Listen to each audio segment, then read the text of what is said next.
اعوذ باللہ من الشیطان الرجیم بسم اللہ الرحمن الرحیم اللہم صلی علی محمد وعلی آل محمد وسلم علیہ اللہم فقہنی فی الدین اللہم انفعنی بما علمتنی وعلمنی ما ینفعنی وزدنا علما والحمد للہ علی کل حال رب اشرح لی صدری ویسر لی امری واحلل عقدۃ من لسانی یفقہوا قولی آمین یا رب العالمین۔ احرام کی کچھ پابندیاں ہوتی ہیں، وہ کیا ہیں؟ انشاءاللہ تعالیٰ آج ان کو سمجھیں گے۔ جب آپ نے احرام باندھ کر نیت کر لی اور تلبیہ پڑھ لیا تو اب آپ پر پابندیاں شروع ہو چکی ہیں، احرام کی پابندیاں اب لاگو ہیں۔ سب سے پہلی پابندی یہ ہے کہ اب آپ سر اور چہرہ نہیں ڈھانک سکتے۔ عورت صرف چہرہ نہ ڈھانکے، یعنی اس پر کپڑا نہ لگائے، عورت کے لیے سر کو چھپانا ضروری ہے۔ دوسری پابندی یہ ہے کہ اب آپ خوشبو نہیں لگا سکتے، نہ سونگھ سکتے ہیں، یہ حکم مرد اور عورت دونوں کے لیے ہے۔ اور یوزولی ایسا ہوتا ہے کہ فلائٹس میں ایسے فریگرنٹ ٹیشو پیپرز ملتے ہیں جن میں اسمیل ہوتی، خوشبو ہوتی ہے، تو اس کو بھی استعمال نہیں کریں، اس کو بھی اوائڈ کریں، یعنی خوشبو سے پرہیز کرنا، نہ لگانی ہے نہ سونگھنی ہے۔ پھر یہ کہ اب آپ جو ہے اپنا چہرہ یا سر یا بدن کے کسی بھی حصے کا جو بال ہے وہ نہیں توڑ سکتے ہیں، اسی طرح ناخن نہیں کاٹ سکتے ہیں، یہ حکم بھی مرد اور عورت دونوں کے لیے ہے۔ چوتھا حکم یہ کہ اب آپ سلا ہوا کپڑا نہیں پہن سکتے، جیسے آپ کوئی کرتا پہن رہے ہیں، کوئی پجامہ پہن رہے ہیں، کوئی کوٹ پہن رہے ہیں، کوئی پینٹس پہن رہے ہیں، بنیان وغیرہ پہن رہے ہیں، آپ سلا ہوا کپڑا نہیں پہنیں گے۔ صرف 2 چادریں جو انسلی ہوں گی آپ وہ پہنیں گے، یہ حکم مردوں کے لیے ہے۔ خواتین کے لیے انسلے کپڑوں کا حکم نہیں ہے، خواتین سلے ہوئے کپڑے پہنیں گی۔ پانچویں پابندی ہے کہ اب آپ نہ تو بیوی سے صحبت کر سکتے ہیں، نہ ہی جو آپ دونوں کے آپس میں میاں بیوی سے متعلق جو گفتگو ہے آپ اس قسم کی کوئی بات کر سکتے ہیں، یہ حکم بھی مرد اور عورت دونوں کے لیے ہے۔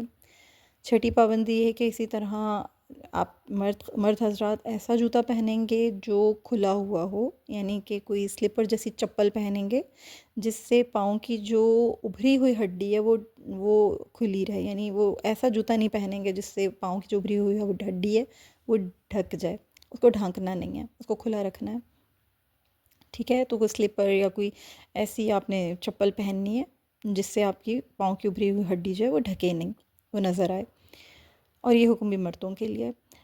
ساتواں حکم یہ کہ اب آپ حرم کی گھاس، پودا یا درخت کی ٹہنی نہیں توڑ سکتے، یہ حکم مرد عورت دونوں کے لیے یکساں ہے۔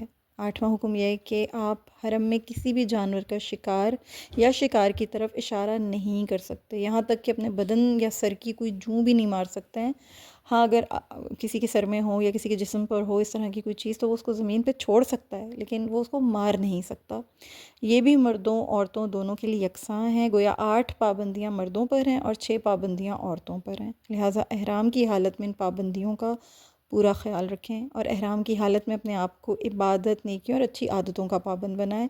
علماء نے لکھا ہے کہ احرام کی حالت میں حاجی جو عادت اختیار کرتے ہیں نا وہ اس کا اثر ان کی پوری زندگی رہتا ہے، موت تک قائم رہتا ہے، موت تک باقی رہتا ہے۔ تو ان عادتوں کو اپنا کے رکھیں، ان عادتوں کے ساتھ چلیں، خود کو پابند کریں۔ عورت کا احرام صرف اس کے چہرے کا کھلا رکھنا ہے، عورت اپنے سلے ہوئے کپڑوں میں رہے گی، موزے، دستانے اور زیورات وغیرہ یہ پہن سکتی ہے۔ چہرہ کھلا رکھنا ضروری ہے، لیکن ایسا بھی نہ ہو کہ بے پردگی ہو جائے، پردہ بھی ضروری ہے، لہٰذا سر پر نہ ایک کیپ نما نقاب ڈالے جس سے پردہ بھی ہو جائے اور کپڑا بھی منہ پر نہ لگے۔ ایسا نقاب یوزولی مارکیٹس میں اویلیبل ہوتا ہے، آرام سے مل جاتا ہے۔ اور عورت کو صرف اپنا چہرہ کھلا رکھنا ہے، سر کو اس نے ڈھانکنا ہے، سر کو ڈھانکنا ضروری ہے، اس لیے بہتر ہے کہ سر پر چھوٹا سا کوئی انڈر کیپ یا کوئی رومال وغیرہ باندھ لے تاکہ سر نہ کھلا رہے اور نہ ہی اس کا جو ہے وہ نظر آئے، کوئی بال وغیرہ بھی نظر نہ آئے۔ لیکن یہ یاد رکھیں کہ یہ احرام نہیں ہوتا، یہ جو آپ چھوٹی سی جو انڈر کیپ لیں گے یا جو رومال آپ اپنے سر پہ خواتین باندھیں گی یا رکھیں گی، یہ آپ کا احرام نہیں ہے، اس لیے وضو میں مسح کرتے وقت اس کو کھولنا ضروری ہے، جب آپ مسح کریں گی اس کو کھولیں گی۔ بہت ساری خواتین یہ سمجھتی ہیں کہ یہ جو سر پر جو کپڑا بندھا ہوا تھا، یہ جو رومال یا انڈر کیپ جو ہم نے پہنا تھا یہ بھی احرام کا حصہ ہے، اس لیے وہ اس پہ مسح کرتے وقت جو ہے اس کپڑے کو نہیں کھولتی ہیں، تو اس طرح کیا ہوتا ہے کہ مسح نہیں ہوتا اور وضو نہیں ہوتا، تو احتیاط کرنی ہے، یہ احرام کا حصہ نہیں ہے، یہ احرام کا پارٹ نہیں ہے۔ ایک اور چیز یہ ہے کہ اگر عورت ناپاکی کی حالت میں ہو تو اسی حالت میں وہ احرام باندھ سکتی ہے، 2 رکعت جو احرام کے جو 2 رکعت ہوتے ہیں وہ نہ پڑھے، پھر جب مکہ پہنچ جائے اور مکہ میں پہنچ کر جب وہ پاک ہو جائے، پھر پاک ہونے کے بعد مسجد حرام میں جائے، اس سے پہلے وہ مسجد حرام میں داخل نہ ہو۔ جب پاک ہو جائے تو غسل کر کے مسجد میں جائے، طواف السعی بھی کر سکتی ہے۔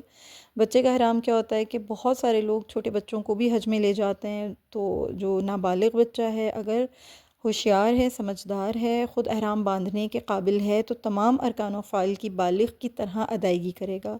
اگر بچہ ناسمجھ ہے، چھوٹا ہے، تو پھر اس کا جو سرپرست ہوگا وہ اس کی طرف سے احرام باندھے اور تمام ارکان میں اس کی بھی نیت کر لے۔